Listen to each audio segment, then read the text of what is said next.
oraciones serán contestadas. Y si usted no cree una promesa, ¿cómo puede creer otra? En Mateo 7:7 Jesús dijo: pedid, y se os dará; buscad, y hallaréis; llamad, y se os abrirá. Ahora, note la explicación lógica que da Jesús desde el verso 8, porque todo aquel que pide recibe, y el que busca halla, y al que llama se le abrirá. ¿Qué hombre hay de vosotros que si su hijo le pide pan, le dará una piedra? ¿O si le pide un pescado, le dará una serpiente? Pues si vosotros, siendo malos, sabéis dar buenas dádivas a vuestros hijos, ¿cuánto más vuestro Padre que está en los cielos dará buenas cosas a los que le pidan? Cuando yo era solo un muchachito, el doctor Roy Ángel era un muy conocido pastor en Miami, en la Florida. Y una de las cosas que él hacía en sus predicaciones era contar historias. Usaba en forma excelente ilustraciones en sus mensajes, y alguna vez contó de un joven pastorcito cuidando sus ovejas. Un día ese joven pastor vio en el suelo una flor de increíble belleza.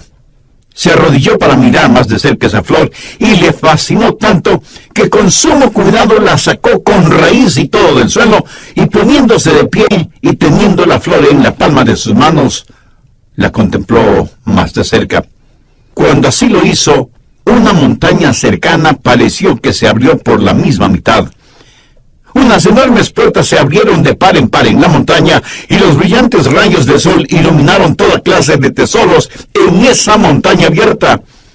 El pastorcito jamás había visto nada semejante, así que, dejando la flor en el suelo, fue hacia ese tesoro, y comenzó a recoger en su manto rubíes, diamantes, esmeraldas, zafiros, perlas, oro y plata. Su manto estaba repleto de ese tesoro. Él no era más que un pobre pastor, pero ahora iba a ser un rico pastor. Y con ese fabuloso tesoro comenzó a bajar la montaña, cuando escuchó una voz que le decía: no te olvides de lo mejor. Y él, mirando a su alrededor, se preguntó: ¿qué puede haber algo mejor de lo que ya tengo? Y siguió su marcha, pero escuchó nuevamente la voz: no te olvides de lo mejor. Esta vez no hace ningún caso a la voz, y corriendo más que caminando, desciende la montaña. De pronto, con gran estruendo, las enormes puertas que vio en la montaña se cerraron, y la montaña desapareció completamente. Y el momento que la montaña desapareció, también desapareció el fabuloso tesoro que creía tener en su manto. Y volvió a escuchar la voz que le dijo: lo mejor era la flor, porque la flor era la llave para abrir la montaña, y tú dejaste esa flor allá en el suelo, en la montaña. Por supuesto, es solo una ilustración, un cuento, una fábula, una parábola. Usted llámela como quiera llamarla, pero escuche, lo mejor, la llave para abrir todos los tesoros del cielo es la oración.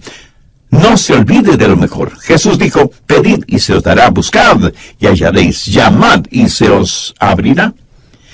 Jesús dice que si pedimos, si buscamos, si llamamos, se nos dará, hallaremos y se nos abrirá. Por lo tanto, no hay sustituto para la oración. Si usted pierde una pierna o un brazo, en la actualidad los puede reemplazar con una pierna o brazo artificial. Hoy por hoy hay sustitutos para la comunicación. Si el teléfono regular falla, hay teléfonos celulares, inalámbricos, emails, Facebook, Twitter, Internet, y quién sabe qué otras cosas más nos depara el futuro. Pero la verdad es que no hay sustitutos para la comunicación.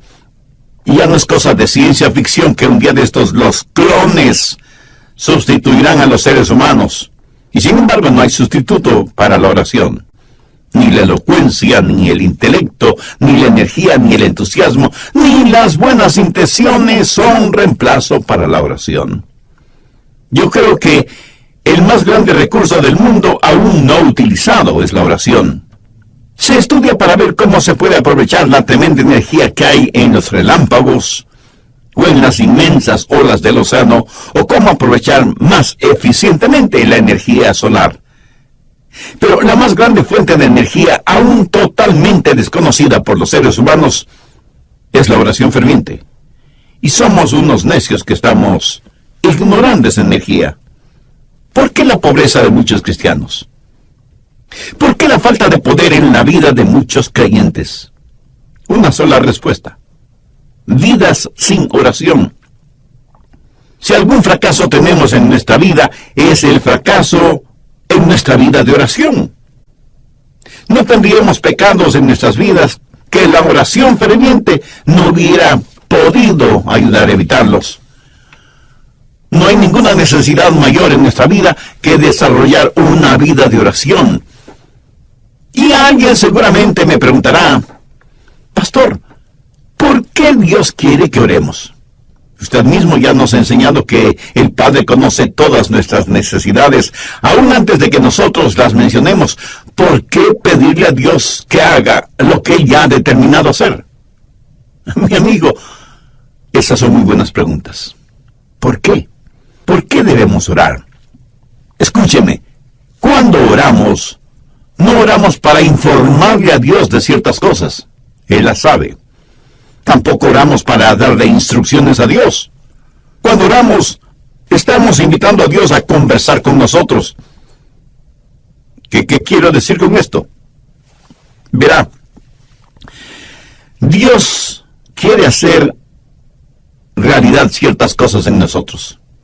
Y quiere hacer ciertas cosas por medio de nosotros.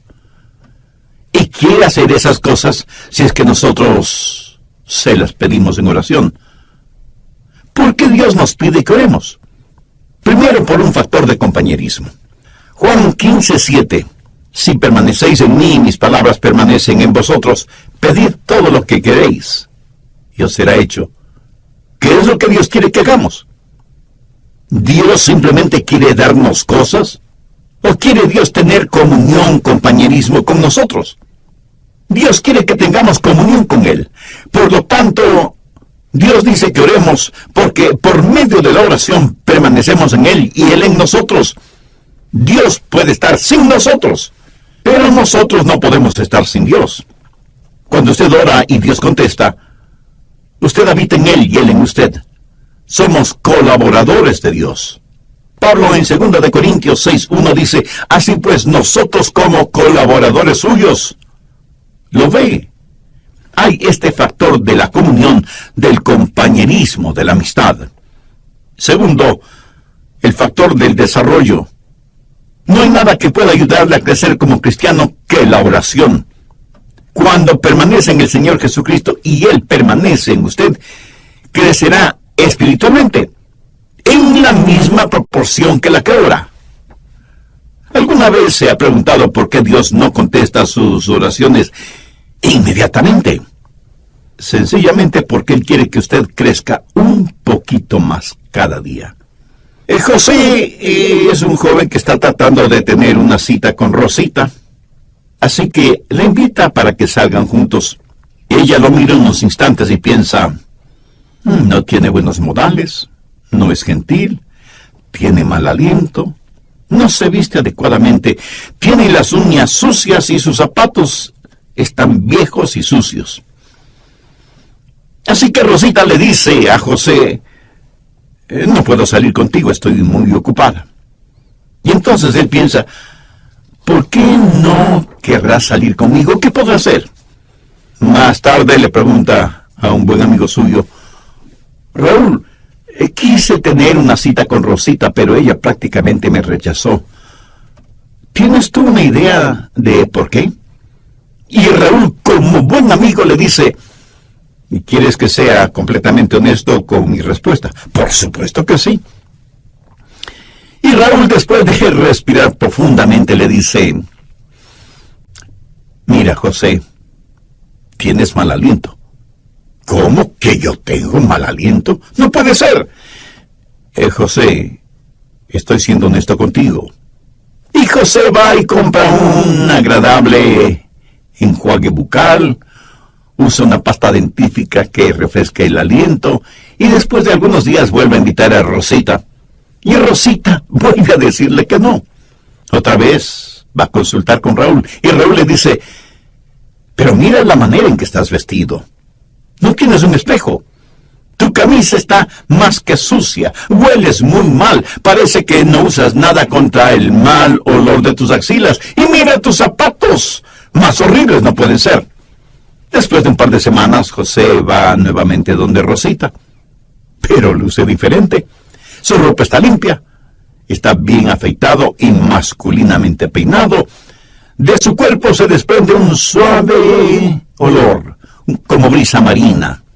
Sus uñas están recortadas y limpias, y sus zapatos parecen de charol. Y le dice: Rosita, ¿quieres salir conmigo? Te invito a tomar unos helados. Y casi no lo pudo creer cuando ella le contestó: José, me dará mucho gusto salir contigo. Y los dos tuvieron una tarde maravillosa. Sí, yo sé que esto es solo una ilustración, pero escúcheme. Algunas veces nos acercamos a Dios y simplemente le decimos: Dios, haz esto. Pero hay algo que Dios quiere que nosotros hagamos primero, y es orar, porque la oración ayuda a desarrollar nuestras vidas. Cuando Dios no nos da algo que le hemos pedido, enseguida preguntamos: ¿por qué Dios no contesta mis oraciones? Y el Espíritu Santo nos dice: porque hay pecado en tu vida. Eres egoísta, eres carnal, te interesa más lo temporal y material que lo espiritual y eterno. Mi amigo, marque mis palabras. Hay un factor de desarrollo en nuestras vidas. Cuando oramos, Dios nos hace crecer por medio de la oración. Tercero, el factor de la dependencia en la oración. Dios nos hace crecer espiritualmente por medio de la oración. Jesús dijo en Juan 15:5, porque separados de mí, nada podéis hacer. Si Dios contestara nuestras oraciones automáticamente, no habría ningún crecimiento. Pero si nunca tuviéramos que orar, no habría ninguna dependencia. La oración es la forma en que nos fusionamos con Dios. Y esa es una maravillosa promesa. Pedir, buscad, llamad. Pero no solo una promesa que reclamar, sino un proceso a seguir. ¿Alguna vez ha puesto atención a los verbos en este versículo? Pedir, buscar, llamar. Eso es un proceso que va creciendo en intensidad. Pedir para recibir, buscar para encontrar, llamar para que se nos abra. Así, este versículo es una promesa y un proceso. La promesa de que Dios nos escuchará. Enfoquemos este punto. Usted se acerca a Dios y le pide algo. ¿Sabía que el más grande problema en la oración no es la oración no contestada, sino la oración no verbalizada? Muchos ni siquiera llegamos a pedir. Santiago 4:3 dice: pedís y no recibís, porque pedís mal. Pero la oración no verbalizada no solo es una tragedia, sino que es un pecado. El profeta Samuel dijo: lejos sea de mí que peque contra Jehová, cesando de rogar por vosotros. Una y otra vez la Biblia no solo nos invita a orar, sino que nos ordena orar. Busque Lucas 18:1. También les refirió Jesús una parábola sobre la necesidad de orar siempre y no desmayar. Y en Marcos 14:38, Jesús les dijo a los discípulos: velad y orad para que no entréis en tentación. Escúcheme, cada vez que pecamos es porque hemos fracasado en orar como debíamos hacerlo. Y Pablo dice que no debemos estar afanosos por nada, sino que debemos dar gracias por todo. Y que con oración y ruego debemos hacer conocer nuestras peticiones a Dios. La razón por la que estamos tan llenos de preocupaciones y ansiedades es porque no hemos aprendido a orar. Y porque cuando oramos, pedimos lo que queremos y no lo que en verdad necesitamos. Una buena manera de probar si lo que pedimos es correcto o incorrecto es preguntándonos: ¿puedo pedirle esto a Dios? Si su propia respuesta es negativa, pues no se atreva a pedírselo a Dios. Y si es incorrecto pedírselo a Dios, entonces es incorrecto el tenerlo o el hacerlo. No divida su vida entre lo secular y lo sagrado. No piense que cuando ora Dios está interesado en unas cosas y no en otras. Se puede imaginar a Jesús viviendo de esa manera. Cada día es un día santo. Y cuando estamos en la voluntad de Dios, todo lo que pidamos en oración, le puedo asegurar que estará de acuerdo con la voluntad de Dios. Y si usted me pregunta, pastor, ¿y qué de las cositas pequeñas? Porque yo oro solo por las cosas grandes. Mi amigo, ¿qué es pequeño o qué es grande delante de Dios? Debemos orar por todas las cosas.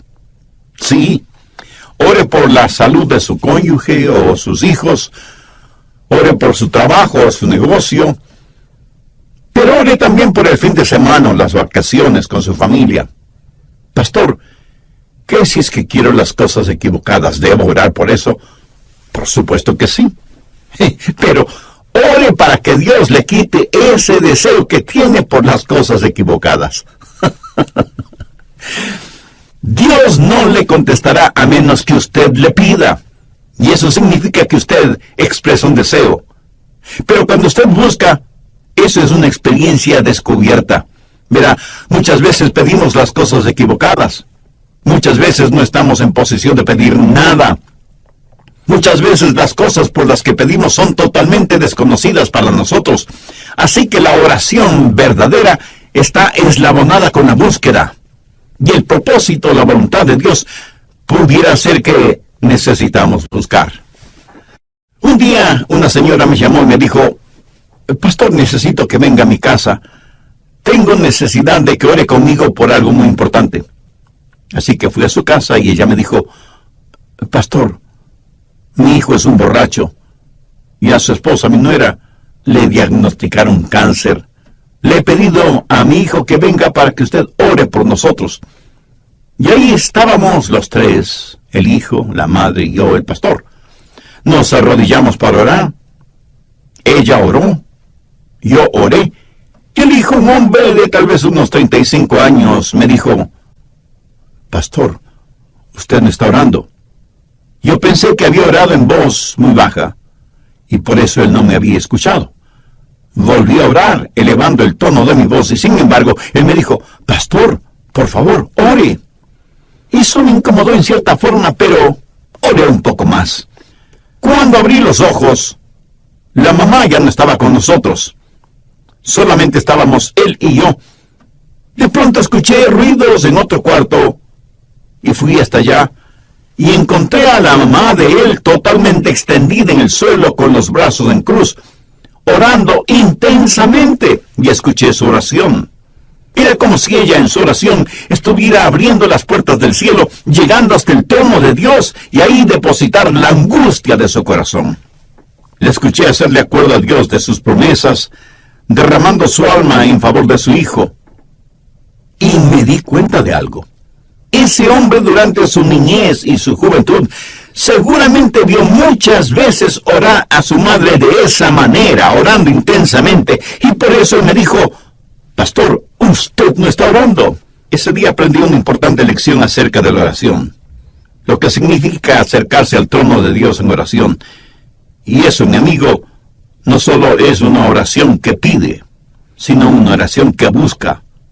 Pero no solo debemos pedir y buscar, sino que, como Jesús lo dijo, debemos llamar. Y con esa acción estamos expresando una determinación. El llamar significa que no nos detendremos hasta que obtengamos aquello que le pedimos a Dios, o hasta cuando Dios nos diga no. Veamos Lucas 11 por un momento, desde el verso 5.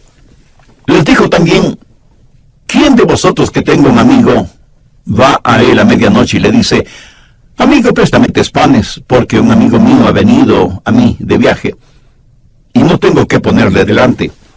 Y aquel respondiendo desde adentro le dice, no me molestes, la puerta ahí está cerrada, y mis niños están conmigo en cama, no puedo levantarme y dártelos.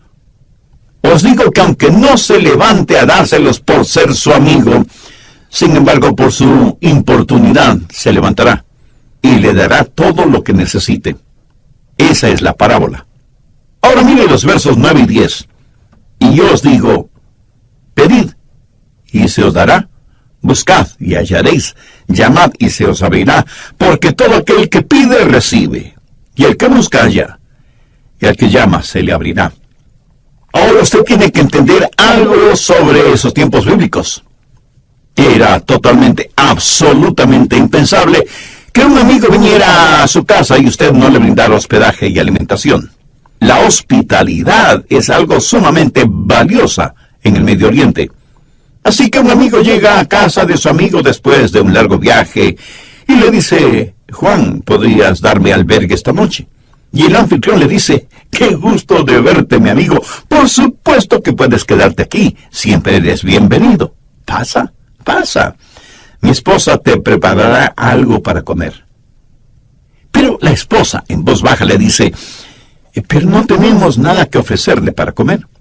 Y él asimismo, en voz baja, le dice: no te preocupes, querida, salgo de inmediato a conseguir algo.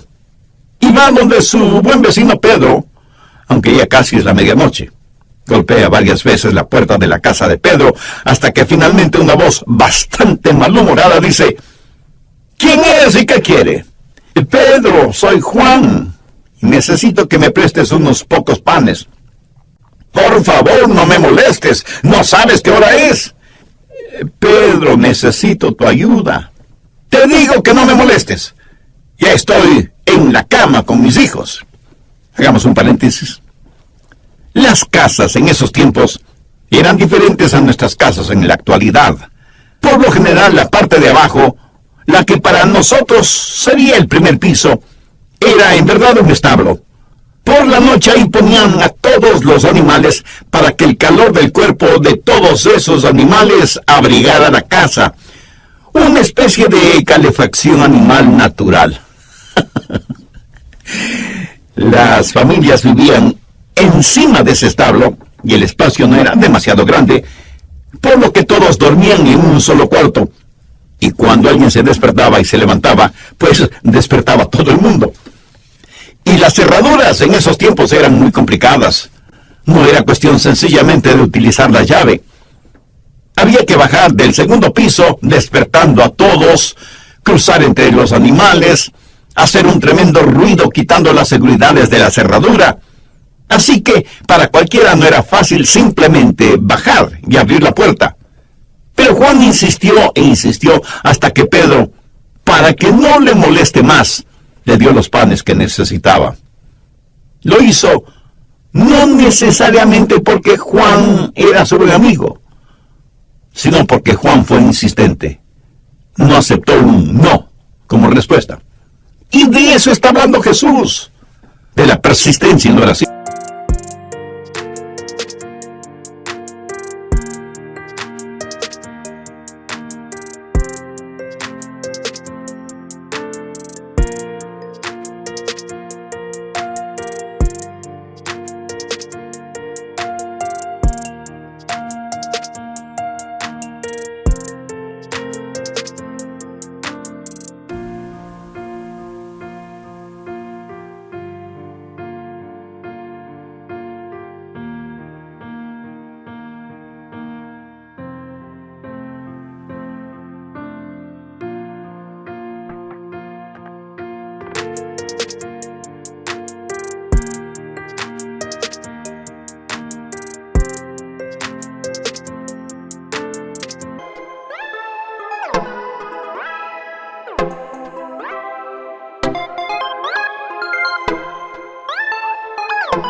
¿Cuántos de nosotros oramos de esa manera?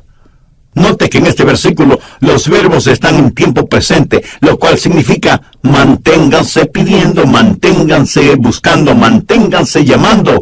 La oración no es una carrera de velocidad, más bien es una larga maratón. En el Evangelio de Lucas capítulo 18, Jesús también habló acerca de una viuda que fue donde un juez injusto, buscando justicia. Y este juez no tenía miedo de Dios ni de los hombres. Era un ateo, un juez ególatra. Y la viuda venía una y otra vez porque necesitaba hablar con el juez. Finalmente el juez falló a favor de la viuda porque, como ese juez mismo lo dijo, no quiero que me agote la paciencia. Esta ilustración la utilizó Jesús para poner de relieve que si un juez injusto puede actuar de esa manera, ¿cómo un juez justo no va a escuchar nuestras oraciones? Dios no es como un juez injusto. Y si Dios, el juez justo, nos contesta, no es para librarse de nosotros antes de que se le acabe la paciencia. Dios quiere que persistamos en la oración porque Él está haciendo algo en nosotros y por medio de nosotros. Y siempre vamos a encontrar a Jesús enseñando la persistencia en la oración. Y sea que usted lo entienda o no, es una enseñanza bíblica.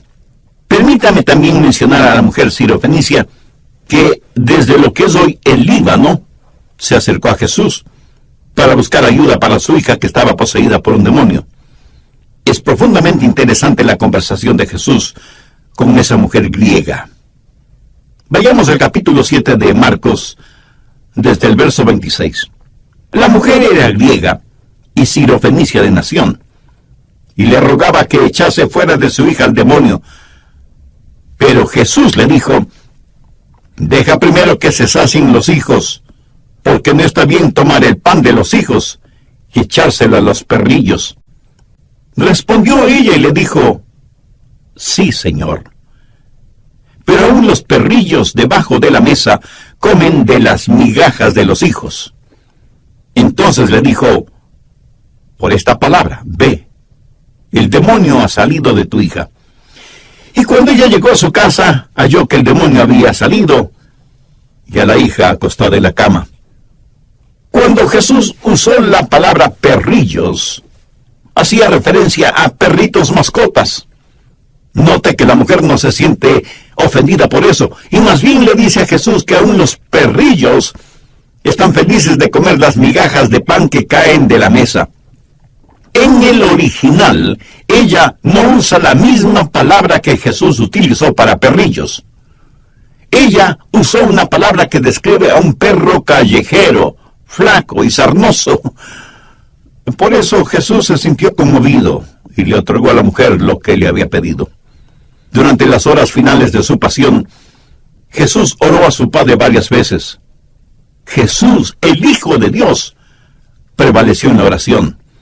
El apóstol Pablo habla de una espina en la carne y dice que 3 veces le pidió a Dios que se la quitara. Esto significa que Pablo tuvo 3 extensas sesiones de oración sobre un largo periodo de tiempo, hasta que Dios le contestó.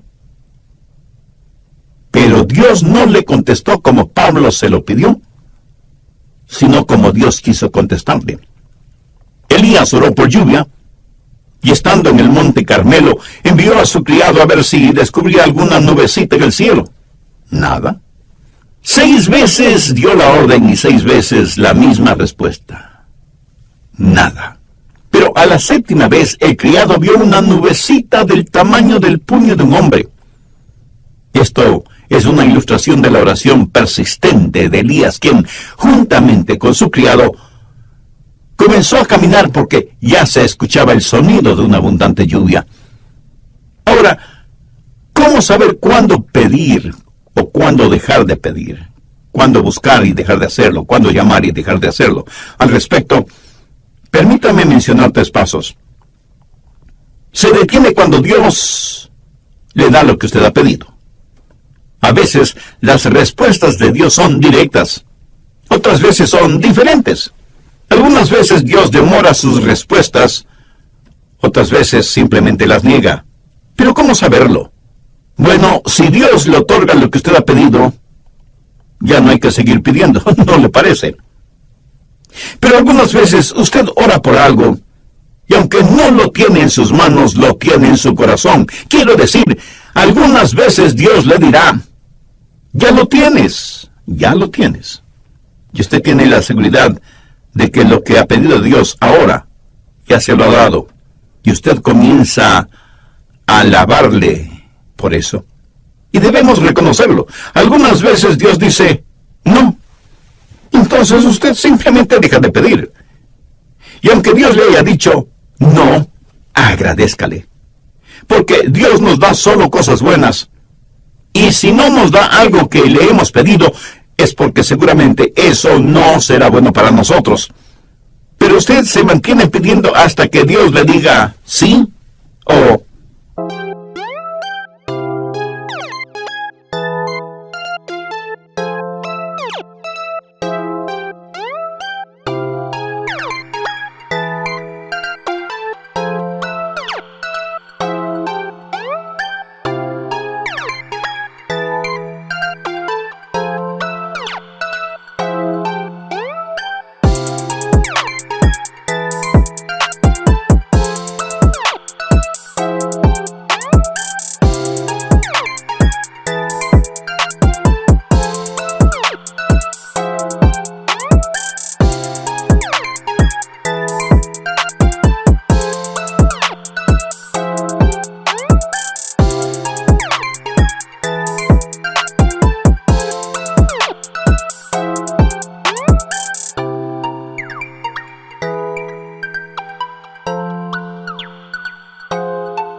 Espera, o definitivamente no. Entonces hay una promesa que reclamar, hay un proceso que seguir y hay una provisión que debemos gozar. Note que el Señor Jesucristo dice por qué y cómo contesta nuestras oraciones. Volvamos a Mateo 7, desde el verso 9, y veamos cómo el Señor ilustra esto. Jesús hace la pregunta: ¿qué hombre hay de vosotros que si su hijo le pide pan, le dará una piedra? ¿O si le pide un pescado, le dará una serpiente? Pues si vosotros, siendo malos, sabéis dar buenas dádivas a vuestros hijos, ¿cuánto más vuestro Padre que está en los cielos dará buenas cosas a los que le pidan? Ahora, ¿cómo sé que Dios va a contestar la oración? Pues note lo que Jesús está diciendo. Es algo razonable y que va de acuerdo a nuestra naturaleza humana. Tome un hombre que no ha sido salvado, un hombre que no conoce a Dios. Si sus hijos le piden comida, no les dará comida. Jesús dice que si nosotros, siendo malos, sabemos dar cosas buenas a nuestros hijos, ¿cuánto más nuestro Padre Celestial no nos dará cosas buenas si es que le pedimos? ¿Por qué sus oraciones serán contestadas? Pues porque Dios es bueno. Sabe eso con certeza en su corazón, en su mente. Dios es bueno. Dios se deleita en contestar sus oraciones. Dios quiere contestar sus oraciones porque nuestro Dios es un buen Dios. Pero Dios no solamente que es bueno, sino que además es sabio. Si usted le pide pan, tenga la seguridad de que no le dará una piedra. Él nunca nos dará algo que sea malo. En la Palestina abundan miles y miles de pequeñas rocas que por su color y su textura parecen pequeños panes. Si usted le pide a Dios pan, Él le dará pan, no una roca que parezca pan. Ahora escúcheme, si usted le pide una roca, Él no le dará una roca. Él no le dará ninguna cosa mala, aunque usted se lo pida. ¿Por qué? Porque Dios es bueno, sabio y capaz. Yo tuve un padre terrenal a quien amé mucho. Cuando cumplió sus 86 años, pensaba que tenía solo 40. Ah, mi querido padre. Él tenía sus limitaciones como todos los seres humanos las tenemos. En cambio, mi Padre Celestial no tiene limitaciones. En Él tengo la simpatía de un padre y la soberanía de un rey. Él es un padre que me escucha y un rey que me contesta. ¿Por qué Dios contesta, escucha mis oraciones? Porque Él es un Dios bueno, sabio y